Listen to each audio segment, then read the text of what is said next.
Morning, mag-inom tayo guys ng GB Herbal Tea. Daming powder, no? Yan po iniinom natin sa bawat araw guys.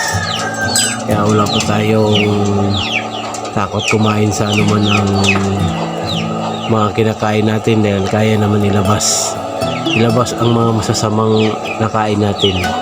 Masarap pagpasok, pagdating sa loob masama na. Yan po yung mga pang-cholesterol yun ng mga ano. Pero sa ngayon guys, hindi po tayo nag-milk tea dahil wala tayong budget pang gatas. So tea muna tayo. Yun po ang ating GB Herbal Tea. Sa may gusto po, PM lang para na meron akong pambiling gatas.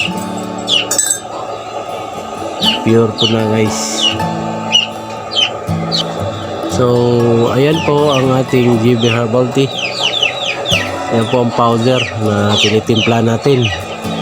Ang sinasabi ko ay hindi natin ginawa pang capsule dahil napakainan po pag powder lang po ang gamit natin dahil sa lahat ng lulutuin natin, maihalo natin. Makukonsume natin siya sa pamamagitan ng pagluto ng mga ulam. Kahit anong klaseng ulam, yan po siya. Ating GB Herbal Tea.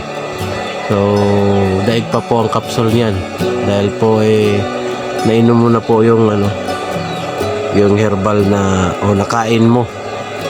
Hindi na kailangan na i-daan pa sa capsule.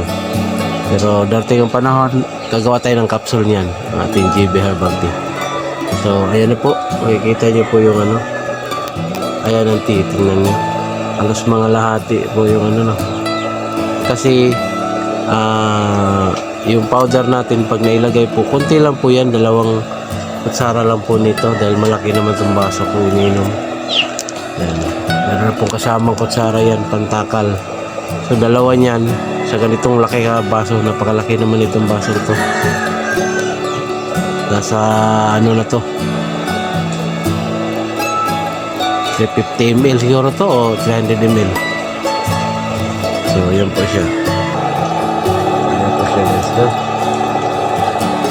So lahat ng sangkap na yun guys, papakita ko sa inyo.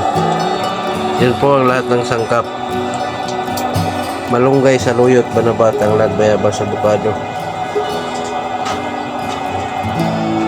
Yung lahat na yan yung lumulutang na yan. Bago tayo inom, pwede natin hindi inumin yan guys. Yung katulad dito, yan, huwag mo nang i-shake, tapos inumin mo lang yung sabaw niya. Pero mas mainam guys, kaya nga po ginaganyan ko, dahilan na maganda po siyang benepisyo, para kang kumakain ng gulay niyan. So hindi naman masama ito pag nainom. Hindi rin sasabit sa lalamunan dahil powder siya. Kumakain kayo ng guys, ng oatmeal, mas malaki pa ang oatmeal nito. Parang ganun lang to. Hindi mo na masyado maramdaman dahil powder po talaga siya. Ayan po siya. Yan yung mga dahon guys. So lahat ng benepisyo niyan nandito nakalagay. So bili na kayo.